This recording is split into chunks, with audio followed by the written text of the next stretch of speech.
Votre agence CAFPI Vincennes, courtier en prêt immobilier, vous présente ce programme.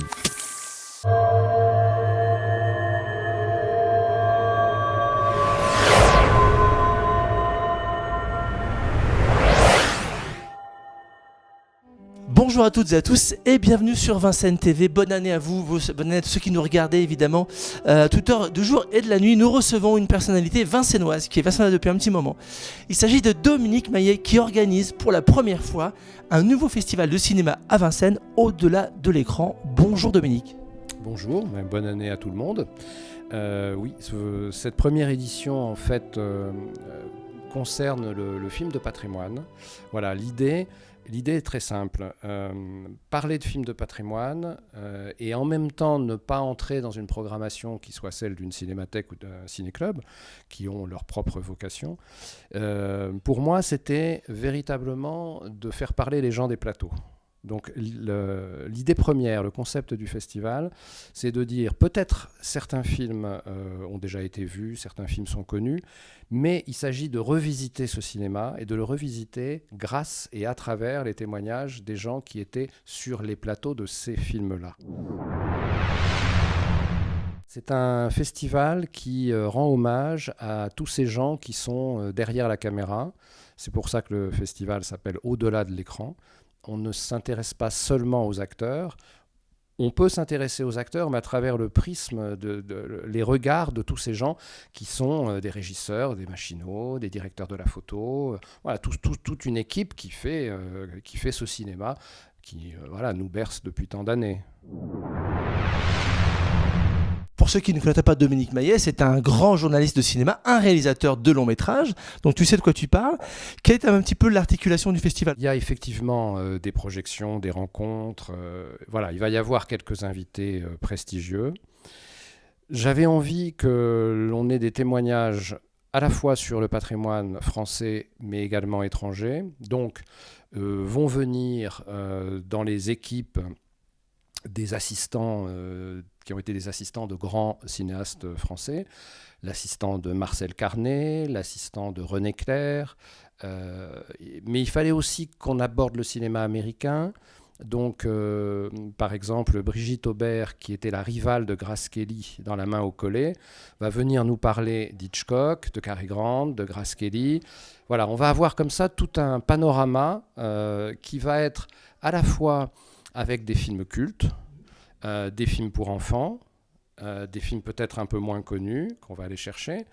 L'ouverture va se faire avec un hommage à Bourvil, donc en présence de son fils, ce qui est assez rare, puisque en fait Dominique Rimbourg n'est pas quelqu'un qui adore être médiatisé. Et le festival va proposer par exemple une relecture du Cornio. Alors, vous allez me dire, le Cornio, on l'a vu 10 fois, 20 fois, 30 fois. Oui, mais je pense qu'une fois que vous aurez assisté aux rencontres et que vous aurez écouté les témoins, on va avoir notamment le régisseur du film, vous ne pourrez plus voir le Cornio de la même manière. Le Cornio a été un tournage apocalyptique.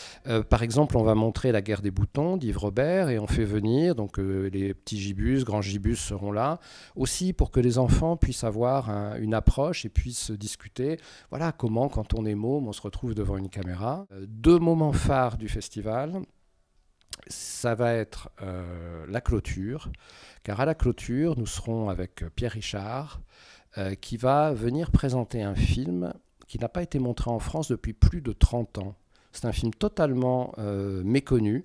C'est vraiment une comédie d'auteur, comme il aime à défendre le film. C'est un film qui a été tourné en 1974 et qui est interprété par Philippe Noiret et Pierre Richard. Le film s'appelle Un nuage entre les dents, réalisé par Marco Picot.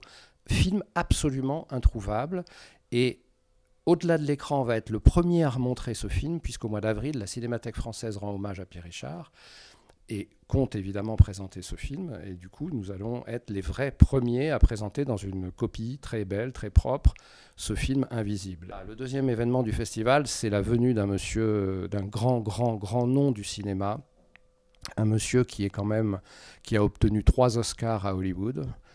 Déjà, c'est pas toi ni moi. Non, ce n'est pas nous.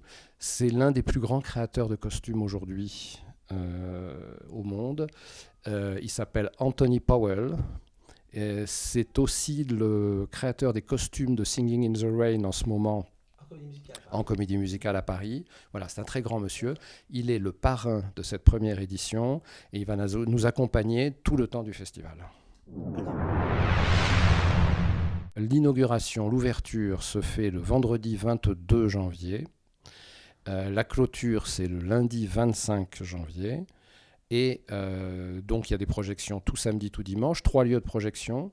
Le Centre culturel Pompidou, le Vincennes, évidemment, le cinéma Le Vincennes, et Sorano. La salle des fêtes de la mairie va être le quartier général du festival, où non seulement les festivaliers pourront venir à longueur de journée, mais venir aussi y rencontrer les invités. Les invités ne seront pas que sur une scène avec des spectateurs dans la salle. Le cinéma de patrimoine n'est pas compétitif. Certains films, on sait très bien tous que certains grands films ont été à leur époque très mal accueillis, la presse, une presse épouvantable, et puis 10, 15, 20 ans après, ce sont devenus des chefs-d'œuvre. Après, qu'est-ce que c'est un chef-d'œuvre ? On ne va pas en parler aujourd'hui, c'est une autre définition. Non, il n'y a pas de jury, il n'y a pas de remise de prix, il y a le plaisir de partager des films, de revisiter le cinéma. Eh bien, Dominique, c'est parfait. On te souhaite bon festival. On se retrouvera sûrement avec vincentv.fr pendant ce festival. Je te laisse le mot de la fin. T'as ton café, tout est prêt. Écoute, on est pas mal. Je crois que c'est bien parti. Les préparatifs vont bon train, comme on dit, non ? Le mot de la fin, c'est « Venez nombreux, vous ne le regretterez pas ».